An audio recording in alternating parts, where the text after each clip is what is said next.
신축년 동안거 결제일입니다.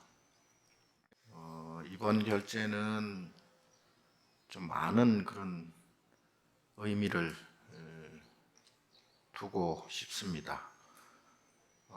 잘 아시다시피 국가적으로도 여러 가지 이제 일도 많고 또 앞으로 할 일도 많고 한국 불교를 이끌어가는 우리 조계종단 역시 정말 할 일이 많은 그런 지경에 있습니다.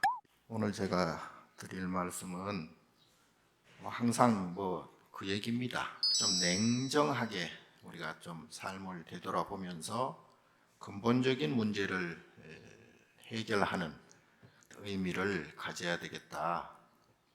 결제에 들어가면 우리 종단의 선방에 들어가서 결제 참고를 하는 스님이 지금 한 2천여 명 됩니다. 작게는 하루에 8시간, 많은 곳에는 영맹정진 또는 18시간 이상 하는 데도 있죠. 뭘 하느냐? 참선하죠. 참선 중에 제일 쉬운 게 좌선이에요. 원래는 행주자와 어묵동정, 움직이면서나 또는 말을 하면서나 또는 일을 하면서 하물며 잠을 자면서까지도 참선이 이루어져야 된다. 참선의 본래 의미는 쉽게 말하면 마음에 걸림이 없는 지경, 그야말로 완벽히 평안한 그 니르바나, 열반이라 그러죠. 그런 열반의 상태에 들어가는 것이 참선이에요. 근데 이제 우리 중생들은 한 1, 2초만 가만히 있어도 온갖 잡념이 일어나서 근심 걱정이 끊일 날이 없고, 또 죽고 나서 영혼이 된다 해도 그러한 그 고해에서 벗어나기란 참 어렵습니다. 왜 그러냐? 분별하기 때문에 그렇죠. 분별이란 요것이 나타나면 저것이 나타난다 이 말이죠. 좋은 것이 나타나면 나쁜 것이 나타나고, 또 나쁜 것 없는 좋은 것은 또 없죠. 그래서 이것은 양날개와 같이, 두 수레바퀴와 같이, 그리고 동전의 양면과 같은 거라서 하나가 생기면 다른 하나가 반드시 생긴다. 그것을 차생 고피생. 그래서 불교는, 부처님은 즉 하나가 생기지 않아야 다른 하나도 생기지 않는다. 하나가 없어져야 다른 것도 없어진다. 그래서 차멸 고피멸 그러죠. 요걸 이제 인과 업이라고 그래요. 그래서 우리가 맨날 업장소멸 하는 얘기가 바로 이 분별심을 없애는 것. 죽어서도 우리 4대 육신은 다 없어지지만 좋다 나쁘다, 즐겁다 괴롭다라고 하는 이러한 분별심은 남아있어요. 그걸 소위 우리가 무슨 영가 또는 영혼이라 그러죠. 그래서 이것이 다른 육도, 천상, 인간, 수라, 지옥, 악이, 축생, 요 중에 기분 좋은 때가 되면 삼선도에 태어나고, 기분 나쁜 때가 되면 사막도에 태어나고, 그래서 계속 이게 윤회한다 그러죠. 육도 윤회라고 그래요. 우리가 보고 듣고 느끼는 이 세상 실제로도 그렇게 나타나지만 우주 속에 천상도 있고 지옥도 있고 다 있겠죠. 그런데 알고 보면 일체유심조, 만법유식, 내가 좋다 나쁘다라는 분별심을 갖고 있기 때문에 내 마음에 있는 것이 눈, 귀, 코, 혀, 몸, 생각으로 나타나는 것이 우리가 보는 이 현상이다. 그래서 이러한 분별, 좋다 나쁘다라고 하는 업이 있는 한 괴로움은 피할 수가 없다. 죽음은 피할 수가 없다. 기분 나쁜 것이 피할 수가 없다. 그러니까 좋은 것이 10개, 그러면 나쁜 것도 10개. 즐거운 것이 100개, 그러면 괴로운 것도 100개. 이건 동전의 양면과 같이 똑같이 봐. 근데 나타나는 시간이 다르다. 이것을 시절 인연이라고 그래요. 그래서 내가 기분이 좋을 때, 행복할 때, 즐거울 때, 기쁠 때면 기쁜 일이 생겨나는 거지.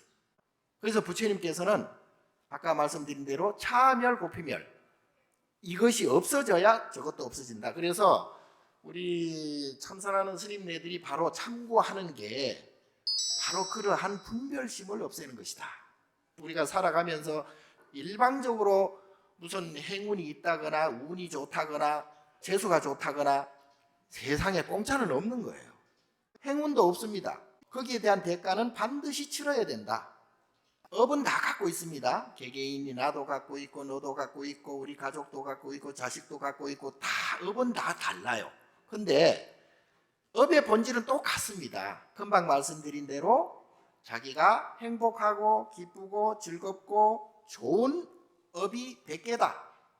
그러면 그 반대에 괴롭고 슬프고 고통스럽고 기분 나쁜 업도 100개이기 때문에 이것이 크면 업이 크다 그래.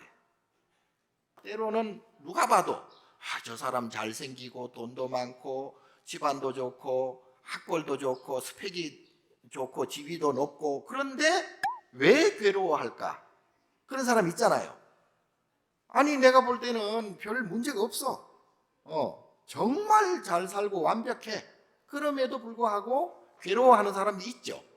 그 사람은 그러한 지위나 명예나 부나 그런 조건에 상관없이 자기 업이 크기 때문에 가만히 누가 뭐라 안 해도 슬프고 괴로워요.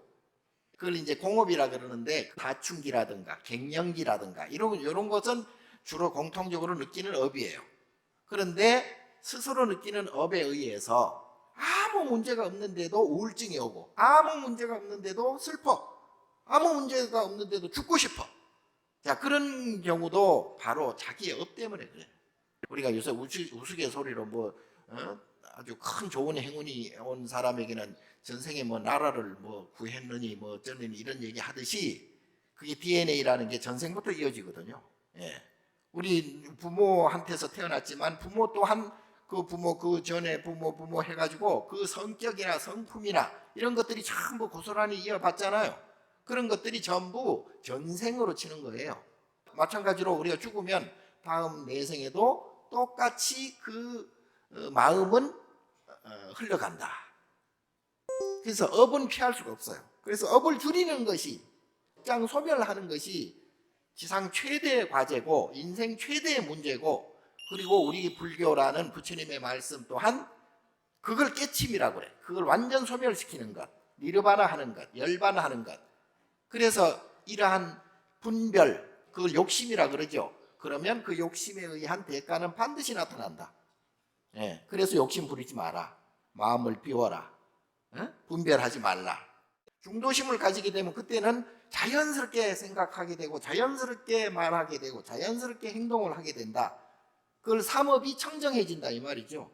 그러면 편안한 거예요. 여기 있어도 좋고 저기 있어도 좋고 나머지 모든 것들은 연기법이라 그래서 그거는 내가 마음대로 할 수 있는 게 아니죠.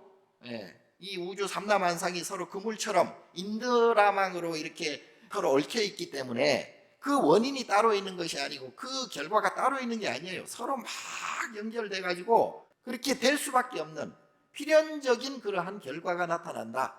그러니까 이 세상 모든 것들은 그냥 연기법으로 흘러가는구나. 문제는 그것을 보고 내가 기분이 나쁘냐 기분이 좋으냐 내 마음의 문제예요. 모든 것들은 연기법이니 거기에 집착할 필요가 없다. 그래서 내 마음이 거기에서 걸리지 않아 버리면 그때는 마음이 자유자재가 돼. 평화로워진다 이 말이에요. 아 그렇구나. 아 그러려니. 오 그렇군. 스스로 편안해진다 이 말이에요. 그걸 무해자재라고 그래. 걸림없이 내 마음이 자유자재해진다.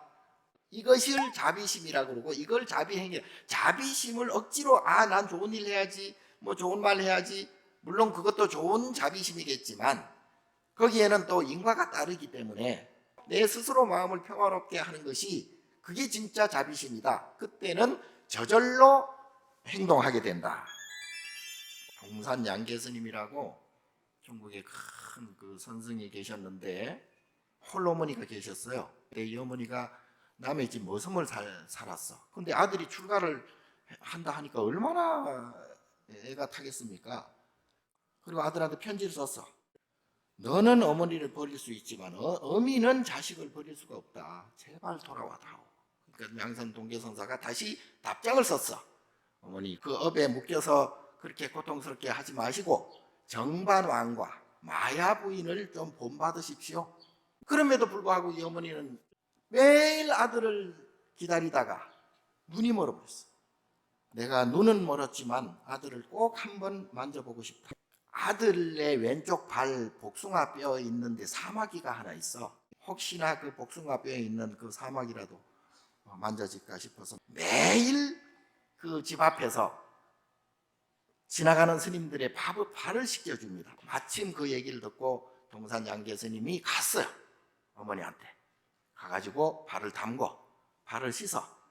근데 오른발을 씻고 왼발을 넣어야 되는데 다시 오른발을 넣어. 안 들키려고. 어머니가 쏘가. 그리고 동산 양계 선사는 어머니가 그래도 내 발을 만졌으니 나는 할 일 다 했다. 그러고 이제 갑니다. 양자강을 건너려고 강 쪽으로 갑니다. 근데 그 모습을 보고 마을에 있는 사람이 어머니한테 가. 분명히 당신 아들이 강둑으로 간다. 어머니가 그 소리를 듣고 막 갑니다. 아들아 아들아 부르면서 강가로 가요. 근데 배는 이미 떴어. 근데 그만 강물로 뛰어들다가 그냥 이 어머니가 결국은 죽습니다. 동산 양계선사가 그 모습을 봐요. 얼마나 매정해. 어머니가 죽어가는 것을 보고 양계선사가 그걸 보고 있어. 그러니까 옆에 있는 스님이 하도 답답해서 스님 왜 어머니를 죽게 내버려 둡니까?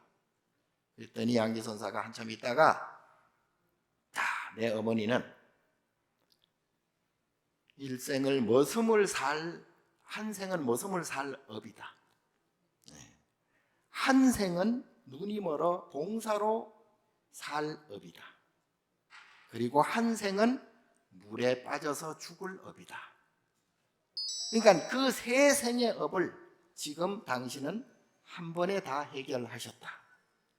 그래서 다음 생에는 천상에 나실 것이다. 그리고 이제 천도를 합니다. 눈을 감고 천도를 했어요. 이런 일화가 유명한 일화가 있는데 이것은 무엇을 말해주는가? 우리가 좀 인생을 크게 바라보고 과거생과 현재생과 미래생을 바라보면서 우리가 살아야 된다. 어차피 업은 받을 수밖에 없는 것이다. 왜? 내가 지었기 때문에, 자업자득이 있기 때문에, 자작자수고 자업자득이기 때문에 내가 짓고 받을 수밖에 없다. 이번 동안거는 여러분들도 한번 참선을 통해서 이러한 업이 무엇인가, 부처님의 진정한 말씀이 무엇인가, 법이 무엇인가를 한번 생각을 하고 마음을 평화롭게 해야 내 주위 모든 현상들도 편안해진다. 그걸 자리리타라 그러거든요. 그리고 화내지 말고, 절대 화내면 기분이 나빠지고 기분이 나빠지면 그게 다시 업이 되어서 다음에 또 화낼 일이 생기거든요. 그러니까 절대 화내는 일은 없었으면 좋겠습니다. 시간이 다 됐나?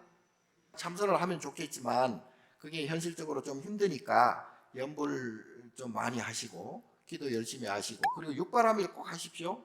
보시, 지계, 인욕, 정진, 선정, 지혜, 요거 육바람일 중에 보시만 잘해도 다른 건 다 해결이 될 수가 있습니다. 보시 하려면은 참아야 되고 또 계도 지켜야 되고 내 것이라는 아상, 인상, 중생상, 수자상도 없애야 되고 보시를 계속 함으로 해서 정진이 되고 또 거기에 따라서 이제 지혜가 생겨요. 그래서 자기가 자꾸 복을 짓고 보시를 해야 지혜가 생기거든. 지혜가 생겨야 삼업이 청정하게 되거든요. 여러분들이 평안해야 우리 조계사도 평안하고 우리 종단도 평안하고 이 나라가 평안해진다. 그 사명감을 가지시고 직장 소멸을 할 수 있는 그런 동안가가 되기를 부탁드립니다. 감사합니다.